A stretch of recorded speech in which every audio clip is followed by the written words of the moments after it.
Okay, I will call back to order the regular council meeting for May 17th, and in honor of the Lewa Pool, the Village of Pemberton acknowledges the meeting here tonight within the unceded territory of the Lewa Nation.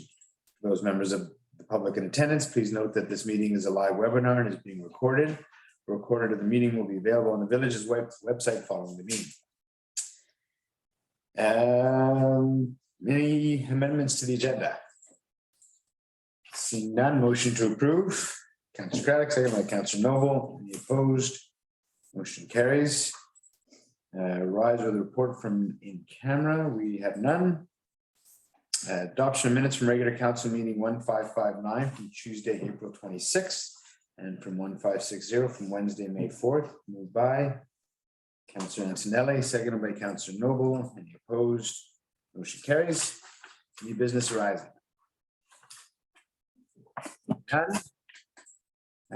We do have a recommendation from the committee of the whole from Tuesday, April 26th, sorry, and this is regarding electronic meetings review, and that is that the development of an electronic meetings policy be deferred to a future meeting to allow more time for use of the new system. Would somebody like to make that motion? Councillor Craddock, seconded by Councillor Noble. Any discussion? Opposed? Motion carries. And we also have a rise with a report from today's committee of the whole.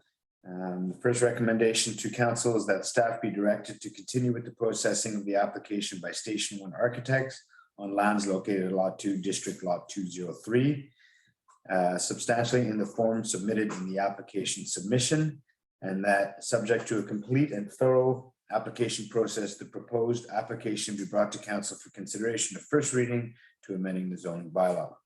Moved by Councillor Noble, seconded by Councillor Craddock. Any discussion?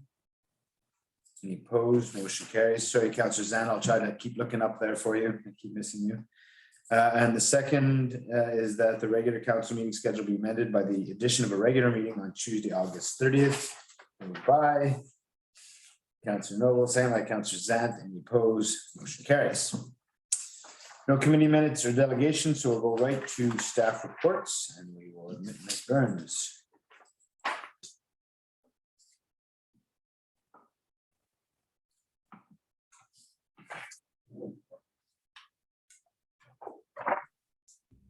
Ms. Burns joining. Oh, there's. Good evening, Ms. Burns. Thank you for joining us. And you're all set up there. As you know, we're here to talk about the basketball court. Yes, exactly. Good evening, Mayor and Council. Thank you very much for having me. As you may recall, there's been multiple conversations in actually the past year in regards to the outdoor basketball court and its location. I think the most up-to-date information, though, would be that prior to CAO Gilmore's retirement, she had recommended to staff that we reach out to school district number 48 again to see if they are interested in pursuing having the basketball court back on Signal Hill Elementary School property. We are happy to say that a meeting was had on April 8th of this year with Ian Curry, the maintenance manager of the school district, as well as the principal and the vice principal of Signal Hill Elementary School. It was determined that everyone was very excited about the prospect of the basketball court coming back to Signal Hill and being located in, I guess, what we refer to as the recreation hub of Pemberton. At this time, you can see on page 19, or I believe it's on the screen for you, there are two prospective locations. Ideally, we are hopeful that it will go where the red rectangle is. And currently that is the volleyball court. And we'll be putting it on top of. Everyone at the school district was very excited about that prospect and having that space turned into actual accessible, usable space for the students during school times as well. This morning I presented at a special meeting to the PVIS, the Pemberton Valley Utilities and Services Committee. The same information with a request for them to support the move of the basketball court to the new location at Signal Hill Elementary School. And at this time, after questions, the goal is that you approve the development of the outdoor basketball court at Signal Hill Elementary School as well. Burns, questions? Thanks, Ms. Burns. Being that it's going to be on school site, are they going to maintain it, or do we have some kind of agreement with them on how it's going to be maintained? When it gets located on the school district property, it does become part of their maintenance routine. However, we haven't gotten as far as an understanding there. And at this time, we would obviously assist if need be, but they're very happy to absorb it into their amenities at this time. Go ahead. If a community group wanted to use it, would there be fees? We would need to, if it were to be a private booking request, then yes. However, if it's just general public going to utilize, then there will not be any fees. It's just if they would like sole use and private use, then we would have to develop a fee structure, yes. And what about a landscape plan? At this time, Scott McCrae is looking into a bit of a landscaping plan. I can say that our budget doesn't include monies for landscaping at this time. It is strictly for the build of the court. And we are happy to pursue additional funding moving forward to ensure it's adequately landscaped. And maybe I'll add to that quickly. The basketball court is the focus. There has not been effort put into the landscaping around it, but as Christine said, that is something we can do. So Yeah, just for me, it's a little bit important because I think it's the main street of Pemberton, and those tall fences don't have a great aesthetic. So I think, for the view that tourists see, I think some landscaping would be nice, some screening of that big fence. Following up on Councillor Antonelli's first question, so, be it a private booking or whatever, it's on school lands. You said there would be maintenance done by the school district. If somebody did want to book it, it's all under our administration, correct? Correct. They get used to it during school hours, but it's under our administration outside of school hours. Correct. Thanks. Any other questions? Somebody like to make the motion to support the move of the court to Signal Hill? Councillor Noble, seconded by Councillor Craddock. Any opposed? Motion carries. Thank you, Ms. Burns. Have a great evening. Thank you. You as well. Okay, we're on 12B, Office of the CAO, Ms. Fraser, verbal report. Great, thank you. I just have one thing I wanted to report on. The village recently received information regarding the electoral boundaries review that's taking place. We have one that was on the council agenda last meeting around the provincial boundaries, which has no impact on our Sea to Sky, West Vancouver Sea to Sky ridings. So council chose not to provide any comments because it has no impact on us. We've now since received a big parcel of information around the federal electoral boundary adjustments.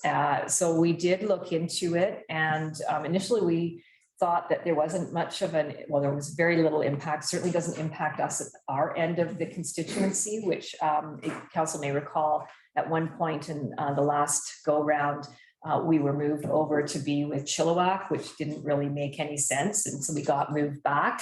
And what they're doing in British Columbia is creating a number of new constituencies, which are more around the Lower Mainland and towards out in the Fraser Valley area, splitting up some of those larger constituencies. When we did look a little bit further into it, there is a slight change to this constituency, but it is all down in West Vancouver. It's adjusting the constituency line in the West Vancouver area. So it has no impact on Pemberton. So I just wanted to update council on that in case, because we've sort of elected it, you can provide your comments, but we didn't feel at the time that there was any need to, because there was no impact. And but I just was made aware of this information this morning. So I thought I would bring it forward and let you know. If you wish to make some comments about it, we can certainly compile them and submit them. But as it has no impact on us, we may. Does it make the West Van portion of the riding bigger or smaller? Smaller. Good with it. Okay, thank you. That's my only. Okay, any other questions? You want a separate motion to receive that? Sure. Motion received, Councillor Noble, second by Councillor Craddock, any opposed, motion carries. Go ahead. So my next is the appointment of the alternate approving officer. You may recall that we appointed when Nikki Gilmore was leaving, we appointed Tom Chima, our manager of operations, as the approving officer in her place. We have had an alternate approving officer. Lisa Pedrini was our alternate approving officer. She left the employee of the village at the end of March. We are now in a position where we should be having a backup. And Scott McCrae, who's our manager of development services, will be taking the alternative approving officer course in the fall. But in advance of that, we felt it was appropriate to make that appointment. We also need to rescind Ms. Pedrini's appointment. So before you is a recommendation that the appointment of Lisa Pedrini as alternate approving officer for the village be rescinded effective today's date, and that Scott McCrae be appointed effective today's date. Okay, and you want that in two separate motions? Yes, please. Any questions first off? Somebody like to make the first motion to rescind Ms. Pedrini? Councillor Noble, second by Councillor Zant. Any opposed? Motion carries. And somebody like to make the second recommendation to that Scott McCrae be appointed alternate approving officer, moved by Councillor Noble, seconded by Councillor Craddock. Any opposed? Motion carries. Congratulations, Scott. To be part of the night. Are those agenda covers down there? Is everyone maybe an agenda cover? Reverse, so you can public sound. I know, that's what I thought. Okay, still on staff reports, we're on 12C. This is regarding the appointment of deputy chief election officers. Ms. Kennedy. Okay, yes.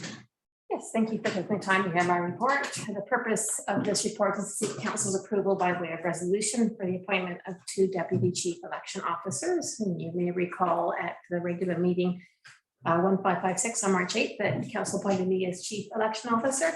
But at the time, we didn't have any suitable candidates for deputy chief election officer. Fortunately for us, since then, Elena Rangarin and Renee St. Aubin have accepted the positions of office coordinator and receptionist, and they both have the administrative skills that we're seeking for that role. And due to the addition of mail ballots in the coming election, the DCO responsibilities will be broader than usual. So staff are recommending we appoint 2 people to this role. It's also advantageous for succession purposes. So we're asking for council support in appointing both Elena and Renee as deputy chief election officers for the 2022 general local elections to be held on October 15th. And the recommendation of the report is that pursuant to sections 58.1 and 58.2 of the Local Government Act, that council appoints Elena Arangaran and Renee St. Aubin as deputy chief election officers for conducting the 2022 general local elections. Thank you. Any questions? Somebody like to make that motion? Councillor Noble, seconded by Councillor Antonelli. Any opposed? Motion carries. Thank you. 12 on 12D, development services. This is regarding a fee waiver policy for eligible developments around affordable housing. Mr. McCrae. Good evening, Mayor and Council. Thank you for having me. So as you may recall from the April 26th Committee of the Whole, this is the policy for fee waivers for eligible developments.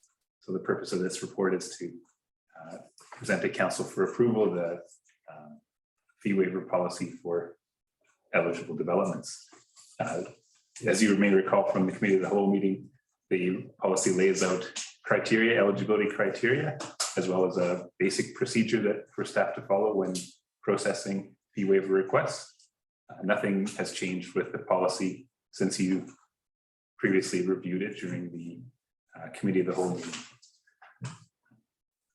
If there, I'll take questions, and if there aren't, or after that, we can proceed with approval of the recommendation for a council resolution for approval of the policy. Thank you, Mr. McRae. I do have a question. I'm sorry if I didn't bring it up, or maybe I didn't, don't remember, committee of the whole. But, and I'm trying to find it in here, it's that the fee waiver for not-for-profit guaranteed 10 years minimum of affordability. For profit. That was a for-profit. Sorry, the for-profit, yes. Yeah. And could you just give me the rationale on that number? Yeah, absolutely. So the eligibility criteria, we decided it would make sense to match up with what we were working on for the DCC exemption eligibility criteria, which you will see later this evening. And so essentially for the nonprofit eligibility criteria, that can be left fairly broad. And any organization coming forward with nonprofit affordable housing will have a stricter regime imposed upon them by BC Housing or other funding partners. So we felt that we could leave that definition fairly simple as you see. As for the for-profit affordable housing eligibility criteria, we matched that to the criteria used for the DCC exemption bylaw at 10 years and with this prohibition of strata titling. And so that essentially that number of 10 years is arrived at because that gives council the maximum flexibility to consider changing this type of housing. Any strata titling of a existing development would require council's approval. So that allows that a decision could be made by council as soon as 10 years to change the tenure type of this housing. And I felt like my question was better placed when we get to the DCC, but this came first. So, and I know it follows the other, like in terms of why it's on this one. So I'm bringing it up now, but when I first read the 10 years, it got my eye and I thought, oh, why? And then I read staff's rationale that, you know, the market does change. We might want more entry level market, purchase homes. So that made sense to me, but I still wasn't sure on the 20-year minimum for the affordability. I don't know if this is best, but discussion is better had in the DCC conversation or not, but I would. Either or. Yeah, Yeah. I still wasn't completely either understanding or sold on the 20-year For that's for the nonprofit or nonprofit. Yeah.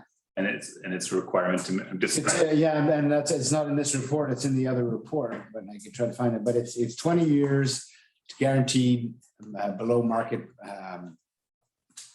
affordable housing. That's what it would offer. And I'm just wondering why it wouldn't be more than 20 years or in perpetuity. I believe that the choice was made that would be the minimum. It would be minimum 20 years of affordability guaranteed. Of course, in a situation, council would have the opportunity to ask for more than that in the housing agreement. I think the decision was made for the definition of the criteria, the definition of the eligibility criteria, to give that flexibility to council so that in a different housing situation, perhaps a 20-year minimum would be more. Mayor Richmond, Cameron Chalmers has indicated he would be willing to answer this question at the moment. That would be great. Thanks. That'd be helpful, yeah. Down the line. He's just going